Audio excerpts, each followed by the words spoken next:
السلام علیکم، کیسے ہیں آپ سب لوگ؟ امید کرتی ہوں آپ لوگ اپنے گھروں میں خیریت سے ہوں گے، خوش و آباد ہوں گے اور اپنے پیاروں کا خیال رکھ رہے ہوں گے۔ جیسے کہ میں آپ کی خدمت میں ہمیشہ سے کوئی نہ کوئی پیارا سا وظیفہ لے کر آتی ہوں یا اللہ تعالیٰ کے صفاتی ناموں میں سے کوئی خوبصورت سا صفاتی نام لے کر آتی ہوں۔ آج آپ کی خدمت میں ایک بہت ہی پیارا عمل، بہت ہی پیارا وظیفہ لے کر آئی ہوں، جس کو کرنے سے ہم تمام لوگ آسمانی، زمینی اور تمام آفتوں سے محفوظ رہیں گے انشاءاللہ تعالیٰ۔ تو چلتے ہیں اپنے بہت ہی خوبصورت پیارے سے وظیفے کے جانے۔ وظیفہ بہت ہی پیارا ہے، تو یہ ہے وظیفہ درود ماہی۔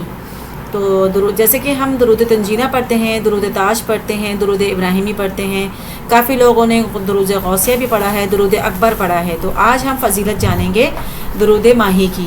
تو درود ماہی پڑھنے سے اللہ تعالیٰ ہم سب کو ہر زمینی آسمانی آفتوں سے محفوظ رکھتا ہے۔ جیسے کہ ایک ذکر میں، ایک بیان میں آیا ہوا ہے کہ ایک دفعہ ایک بزرگ ایک کہتے ہیں سمندر کے کنارے یا جھیل کے کنارے کہہ لیں آپ، کہ وہاں وضو کر رہے تھے۔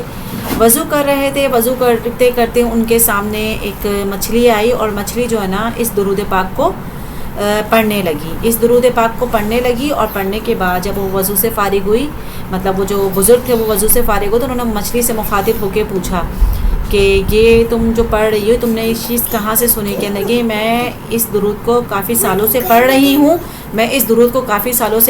ہوں، اور یہ میں نے ایک فرشتہ ایک آتے تھے اور ایک بزرگان دین یہاں آتے تھے، اور یہ یہاں سمندر کے کنارے بیٹھ کر اس درود پاک کو پڑھتے تھے۔ میں نے بھی درود پاک سننے کے بعد یاد کرنے کے بعد اس کو پڑھنے کا معمول بنا لیا۔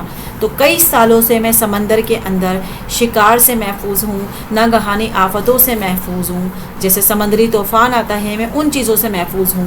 تو یہ درود ماہی پڑھنے سے ہمیں اللہ تعالیٰ ہر زمینی آسمانی آفتوں سے، ہر وبا سے، جیسے شیطان سے، جنی سے، تعویذ گنڈوں سے، جتنی بھی دنیاوی جیسے ایسی حادثات ہیں، اللہ تعالیٰ ہمیں اس سے محفوظ فرماتا ہے۔ تو درود ماہی پڑھیں، اور درود ماہی بہت چھوٹا سا ہے، تھوڑا سا درود تاج کے جتنا ہے، لیکن اس کو پڑھنے کا معمول بنائیں اور اللہ تعالیٰ سے پناہ مانگیں۔ دیکھیں جب ہمارے گھر سے کوئی مسافر کہیں جا رہا ہوتا ہے یا ایک ملک سے دوسرے ملک جا رہے ہوتے ہیں، بیرون ملک کے اندر سفر کر رہے ہوتے ہیں، کبھی پانی کے جہاز کے ذریعے جانا ہوتا ہے، کبھی ایروپلین کے ذریعے جانا ہوتا ہے، اور کبھی اپنی ہی گاڑی کے ذریعے جانا ہوتا ہے، تو ہمیں نہیں پتہ ہوتا کہ آگے آنے والے ٹائم میں ہمارے ساتھ کیا ہو جائے۔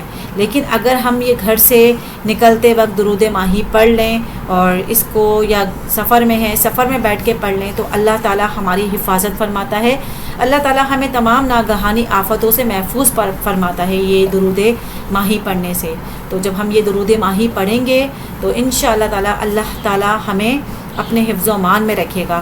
جیسے دیکھیں اللہ تعالیٰ سے جب ہم پناہ مانگتے ہیں نا، دیکھیں جب ہمارا ایک کامل یقین ہوگا، صادق یقین ہوگا، اور ہم صرف یہ کہہ کے بھی اللہ پہ یقین کر کے گھر سے باہر نکلیں گے کہ اللہ تعالیٰ کہ تو ہماری جان اور مال کی حفاظت فرمانا، تو ہمارا یہ پختہ یقین ہی اللہ تعالیٰ کو اتنا پسند آتا ہے۔ اللہ تعالیٰ ہمارے آس پاس فرشتوں کو مقرر کر دیتا ہے کہ میرے بندے نے مجھ سے پناہ مانگی تو اس کی حفاظت کرو، اس کو حفاظت میں لے کے جاؤ اور اس کو حفاظت میں لے کر آؤ۔ تو درود ماہی کا بھی کچھ ایسے ہی ہے، جب ہم درود ماہی پڑھتے ہیں تو اللہ تعالیٰ ہمارے پاس فرشتوں کو بھیج دیتا ہے کہ اس نے میری مدد مانگی ہے، اس کی مدد فرماؤ، اس کو اپنے حفظ و امان میں رکھو۔ تو یہ گھر میں خود بھی پڑھیں، اپنے گھر میں جو لوگ ہیں ان کو پڑھنے کی بھی اس کو تلقین دیں۔ دیکھیں میرا مقصد بار بار کسی کو یہ بولنا کہ پڑھنے کی تلقین کریں، کسی کے دل آزاری نہیں ہوتا، بس میں یہی چاہتی ہوں کہ اللہ تعالیٰ ہم سب کو ناگہانی آفتوں سے محفوظ فرمائیں، اور انشاءاللہ تعالیٰ۔ اور جب ہم اللہ کا کلام پڑھتے ہیں اور اللہ کے کلام کے ذریعے اللہ سے مدد مانگتے ہیں تو بے شک اللہ تعالیٰ ہماری حفاظت فرماتا ہے۔ تو درود ماہی پڑھیں، درود ماہی میں بہت طاقت ہے۔ جب دیکھیں اللہ تعالیٰ نے زمین کے اندر سمندر اور سمندر کی تہ میں مچھلیوں نے جب اس کو سنا، مچھلیوں کو محفوظ فرمایا، وہ بھی چاہیں تو ایک جال کے شکار میں پھنس جاتے، جال میں آ جاتی اور باہر آ جاتے، سمندری طوفان کے ذریعے کوئی ایسے ان کے اوپر آفت آ جاتی، لیکن اللہ تعالیٰ نے بے زبان جو ہوتے ہیں، جو بول نہیں سکتے، تو وہ بھی اللہ کی تسبیح کرتے ہیں۔ تو ہم تو اشرف المخلوقات ہیں، اللہ تعالیٰ نے ہمیں زبان عطا کی، آنکھیں عطا کی، تو ہمیں کوشش کرنی چاہیے کہ ہم اللہ کا کلام پڑھیں، اللہ کے کلام پڑھ کر اس سے مدد مانگیں، تو بے شک اللہ تعالیٰ ہماری ضرور مدد فرمائے گا۔ تو امید کرتی ہوں آج کا یہ درود پاک آپ کو ضرور پسند آئے گا، اس کا وظیفہ آپ کو ضرور پسند آئے گا۔ آنے والے ٹائم پہ نئے درود پاک کے ساتھ، نئے وظیفوں کے ساتھ آپ کی خدمت میں حاضر ہوں گی. ابھی کے لیے اجازت چاہتی ہوں. جب تک آپ لوگ اپنے پیاروں کا بہت خیال رکھیے گا. اللہ تعالی ہم سب کو اپنے حفظ و امان میں رکھے. اللہ حافظ.